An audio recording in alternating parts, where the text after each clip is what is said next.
the Innovation Podcast with Mark Reed Edwards and Garnet Heraman. Let's start the show. Hi, it's Mark, back with more from Garnet's trip to CES last week. We're in the second episode of the Innovation Podcast, but we're on to day 3 of CES with Garnet. Right now, we visit again with Laura Haykel of Language Line. This was recorded at the Connected Home Transport Innovation Space, and Garnet asked Laura what she really liked. Well, one of the things that I think is totally cool and really fascinating is the smart bathroom by Kohler. What's smart about it? Well, what's smart about it is that the entire bathroom, from the toilet to the sink and vanity, the mirror, the bathtub, and the shower, are all connected and can be controlled via Alexa. Wow. So you can actually set different presets for the temperature of your water in the shower, the temperature of your water in the bath, the height of the water in the bathtub. It's good for water conservation, right? Absolutely, because what will happen is you can say, Alexa, start my shower, and it will heat up the water before the water even starts coming out of the shower head. So I love that. I also think that the design is very cool. It's very kind of space age with a spa flair, and that's their thing, right? The bold look of Kohler. Exactly. Right? Is that their tagline? Exactly. So I think it really is bold. I think they're sticking to brand. They're doing it. They're on message. Yeah, right? exactly. And I also love the idea of a toilet that you never have to touch. You don't have to flush it. You don't have to clean it. It's just fully self-contained, and all you need to do is sit on it. Now, if we could just get them installed in Port Authority bus terminal, exactly, we'd be really great. Yeah, but at $5,000 to $8,000 a pop. Yeah, I'm guessing De Blasio is not going to pop for it. No, I think he's got other priorities. But I've also seen some other really cool things like at-home eye exams. Cool. Where you can do an eye exam at home with an app, and then you can just order glasses direct. Cool. There's also a couple of booths that are selling home sonogram application for pregnant women. What does the sonogram do? Well, it's basically just checking for the health of pregnancy, the health of a baby, and then that information goes direct to your doctor. Oh, nice. And so the whole information flow between you and the doctor is like totally streamlined. Exactly, and so we're looking at it from an outsider. I said, my concern is, well, what about the doctors? Is this all of this in-home healthcare taking away from the doctors? And the gentleman I spoke to said, no, actually, it's making the process more efficient. Yeah. It allows the doctor to not necessarily have to, go into an office, but they can still be giving you the best care and service. Very cool. In a more efficient way. So I thought that was really neat as well. All right. Thank you, Laura Haykel. Thank you. This is awesome. Garnet then reconnected with a CES insider, someone who has been there many times as an attendee and booth designer, James Kern, founder and CEO of XISM, to see what the highlights were for him.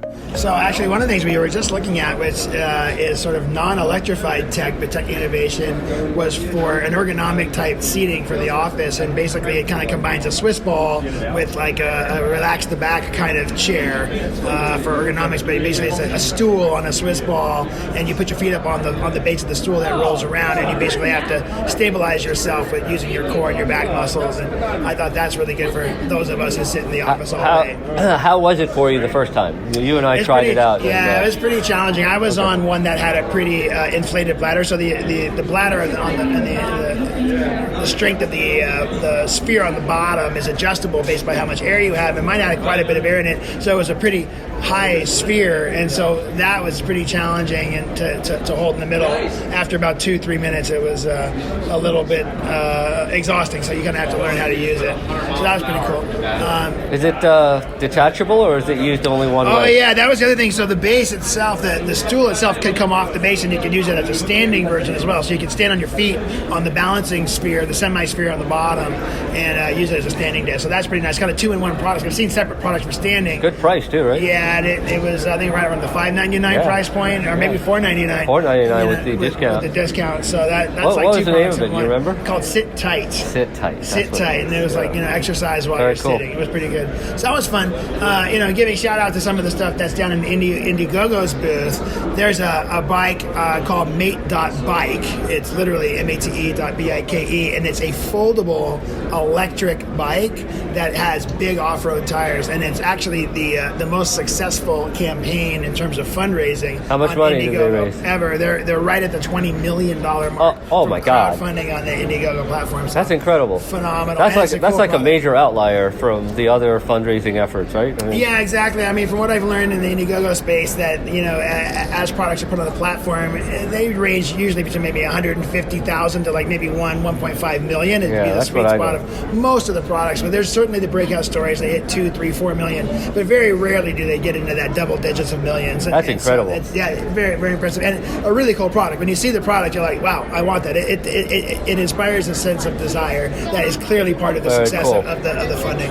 So it's got a little bit of this object of desire thing that Apple is so good at with its appliances, right? Yeah, absolutely. And then, Very cool. other stuff on the Indiegogo platform, it's really neat because there's these, unique products. Well, another one that was sort of a non-digital thing, there was this universal kitchen top for bowls or storage containers, and it was this really stretchy rubber kind of material that it was so flexible that it can fit all these different containers. Did you happen to notice what was in the compound, or No, what it's made of? I don't know that it was advertised. Okay. I think that might be part of the secret sauce. Is what is the material?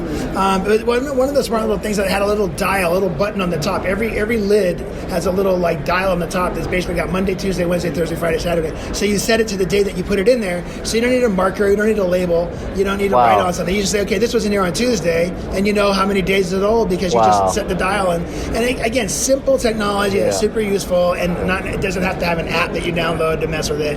I think that's been interesting this year, is that there's less stuff that is like a standalone app for every gadget. Right. Because how many apps are you going to really play with on your phone? Right. And No, so I think that is a really good characterization of one of the major themes here.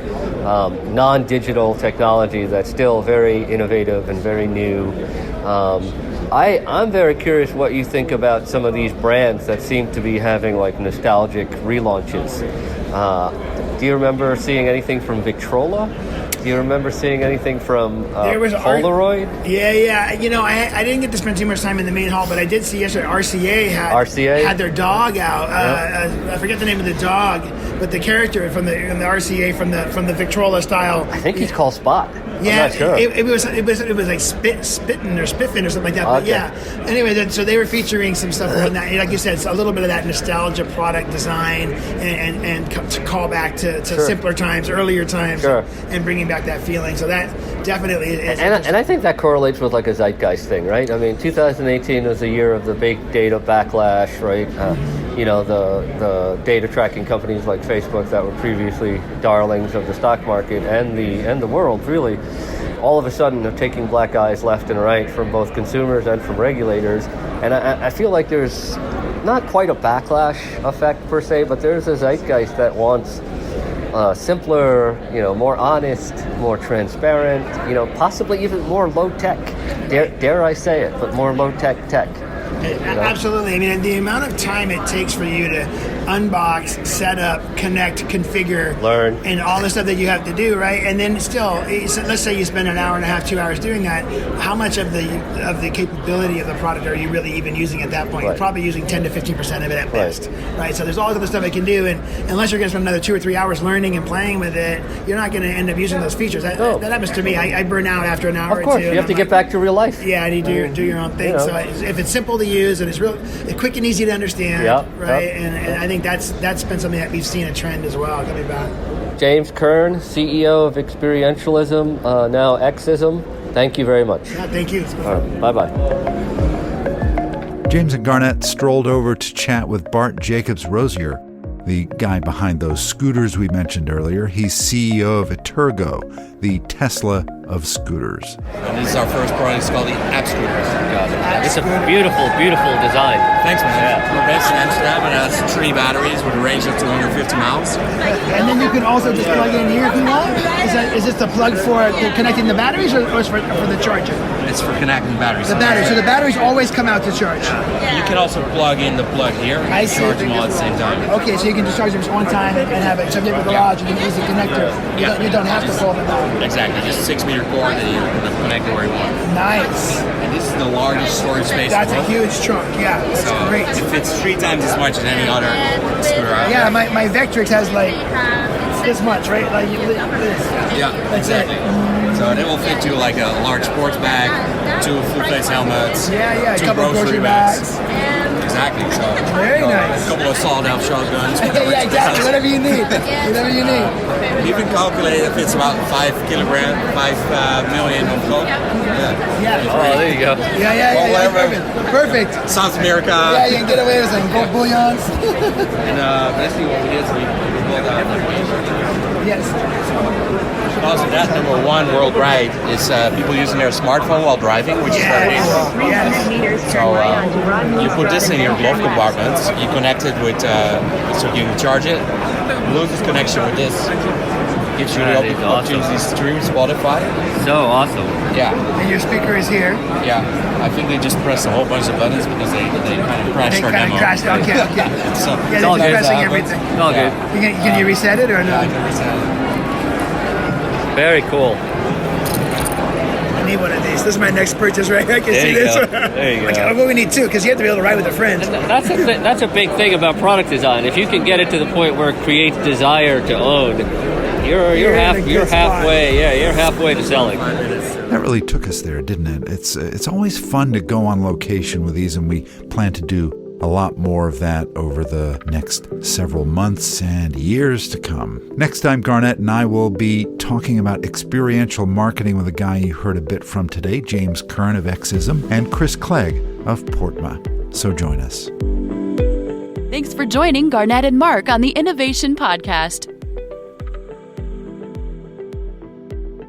Visit innovationpodcast.co to subscribe and listen to other episodes.